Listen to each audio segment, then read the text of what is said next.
From the station that made country music famous, 650 AM WSM, this is a Coffee, Country, and Cody podcast. Hi, it's Charlie Matos, and in this episode, we are Zooming with Brad Paisley. Brad would join us on Coffee, Country, and Cody to chat about the making of his new video for No I in Beer. It truly was quite a project that Brad put together with fans from all over the world and some of the biggest names in country music. We talk about playing the Grand Ole Opry stage with his buddy Kebmo, and we talk about just playing shows in general, as Brad has done a few of the drive-in shows. Enjoy our Coffee, Country, and Cody podcast with Brad Paisley.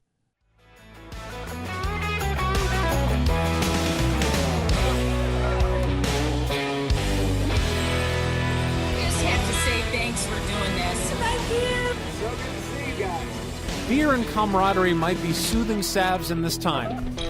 News 8. Hi. Can I have your wallet? My what? I don't have it. Oh, yeah, I do.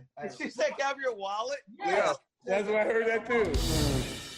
650 AM WSM and Circle Television, the latest single from Brad Paisley. It's called No I in Beer. The folks on Circle just got to see the video for No I in Beer. And if you're listening on WSM, do yourself a favor. If you haven't seen it already, go to YouTube, go to bradpaisley.com, find it, because it is terrific. We are Zooming with Brad this morning on Coffee, Country, and Cody. And my goodness, what a big extravaganza of a production this was. Something like, I know, like 200 different fans were part of it, and folks from 30 plus countries. I mean, it's kind of hard to describe. How would you describe it? It's a really weird thing to start to sort of sift through the all of the footage I was going to use that I thought might be appropriate for this, and I started to realize that most of the things that I've spent my time doing over the course of this pandemic kind of work for the theme of the song. And so everything from the Zooms that I've jumped into to coloring my wife's hair, which, Darlene, I'm available,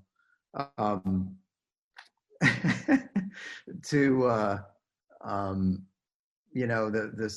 all of the stuff with my friends and collaborations, and these virtual things we're all doing, like what we're doing right now, just kind of worked as, and then basketball, the bouncing the basketball with a beer challenge that we've been a part of.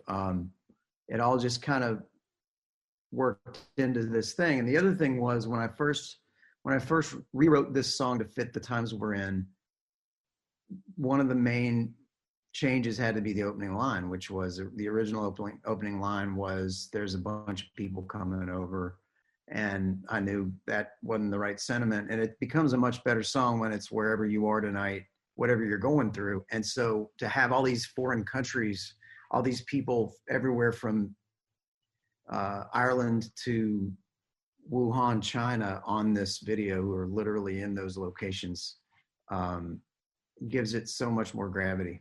Oh, wow. Yeah, boy, that really does bring it on home, doesn't it? You got to do that song live, and I know there has not been a lot of live for anybody, but you got to do it live on the Opry stage with your good friend Kebmo, and watching the video of that and just seeing the smile on Kebmo's face and how much pure enjoyment he was getting to sing that song with you was just incredible. So talk about your friendship with Kebmo and how that Opry performance came about. Yeah, that was really special for me. And hearing him do this verse, when we first were going to collaborate on the Opry, I thought, okay, I got to hear him sing the second verse. Just the blues aspect of this thing. It becomes so much cooler of a song immediately when he does it. But unfortunately, it's my single right now. but it would have been it's so much cooler with him. But everything is.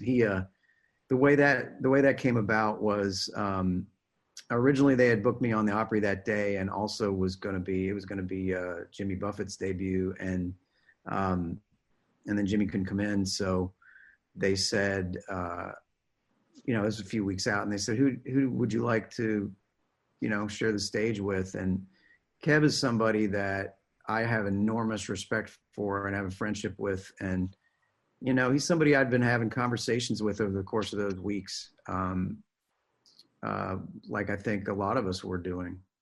having talks with people that were, basically going through this racial divide in our country on the other sort of end of the spectrum. And he's so wise. I was talking to him quite a bit, and it was fun to pick his brain. And I just said, I ended up texting him and said, hey, would you want to go do the Opry with me one of these Saturdays in a controlled, safe way where there's no audience and it's limited people. And he just dove at it. He'd played it before, but I think he had done like one song at a time when he'd be out there as a kind of a guest, and to have been like, he was really ecstatic. He's like, how, you want like a song or two? I'm like, no, I think we split the whole hour, just the two of us. And that was so great to be able to sort of do a deep dive into his music on that stage and see how well it fit. And also just to sort of see, it kind of became apparent in the course of the night that country music is not that far removed from blues and roots and all of that. And so for me, the most powerful moment was when he was, when he was singing "This Is My Home" and talking about his ancestry. And on that stage, it was just, I was really proud of that moment. And the Opry's been incredibly forward thinking and really something, it's been really neat to see the way they have joined in with the changing times and with the quest for equality. And anyway, it was emotional and wonderful for me. I was thrilled to get to see all of that happen. And I think Kevin had more fun than anybody too, being out there. He knows the gravity of that place and the crazy history of that circle. Boy, yeah, that is an understatement. A lot of history in that circle, and we'll continue to make history this week on the Opry stage. Vince Gill, Emmylou Harris, and Rodney Crowell will be there. I mentioned live shows. There haven't been many, but you've gotten to do a few. Did a couple of the drive-in shows, including one at Nissan Stadium. Just what was that unique experience like? In some ways, it felt like the ultimate act of flipping the bird to this virus a little bit without doing it in a way that made everybody sick. We really were, I was so impressed with what Live Nation did and how they came up with this, because it's not a money-making venture. There's just comparatively, I'm not even sure anybody broke even doing this at all. It's more about, you do this so that you are investing in the future of live entertainment, I think. And I was very impressed at them doing this that way. Because you just can't, there's such expenses involved in putting on any concert. And then when you take away the capacity and you add into it the extra expenses of sanitizing the bathrooms every whatever, limiting, getting extra whatever you might need to make something safe. Everything was extra. We got extra buses. We tested my whole vulnerable crew, and we didn't let them interact with local crews. So everything took longer. But once you get there and once you do this and you stand there and you see these faces and a sea of headlights, you are like, you realize why you're there. And you realize that, okay, this is so important for sanity and for the principle of it, and being there and being able to say, we aren't beaten. We're not fully beaten by this.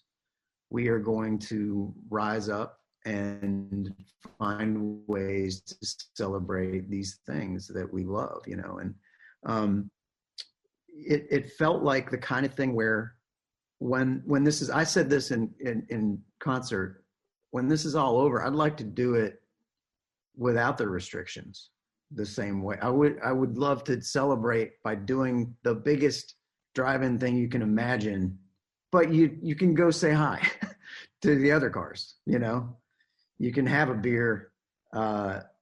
There's somebody can come through, and wait on you with refreshments and whatever, as opposed to, having to bring your own or whatever. We could sell concessions. That would be nice. We didn't even do that because it wouldn't be safe. You don't want to give people, you don't want to exchange anything. So, I mean, I didn't throw picks.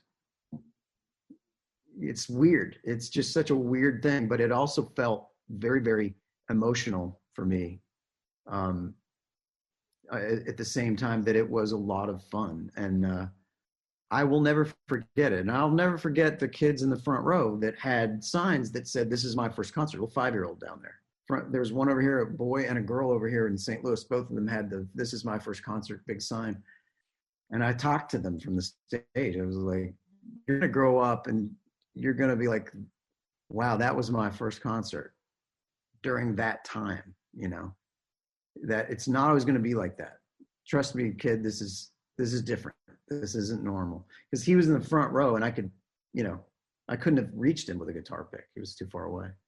And the back row was a quarter mile. I didn't realize it was that far away, that last row of fans. That'd be like playing a show here in studio and having the last fans out at the Cracker Barrel on the other side of Music Valley Drive. Brad Paisley, thank you for your time. Enjoyed the Zoom visit. Again, the new single and the new video is No I in Beer. It's Coffee, Country, and Cody, 650 AM WSM and Circle Television.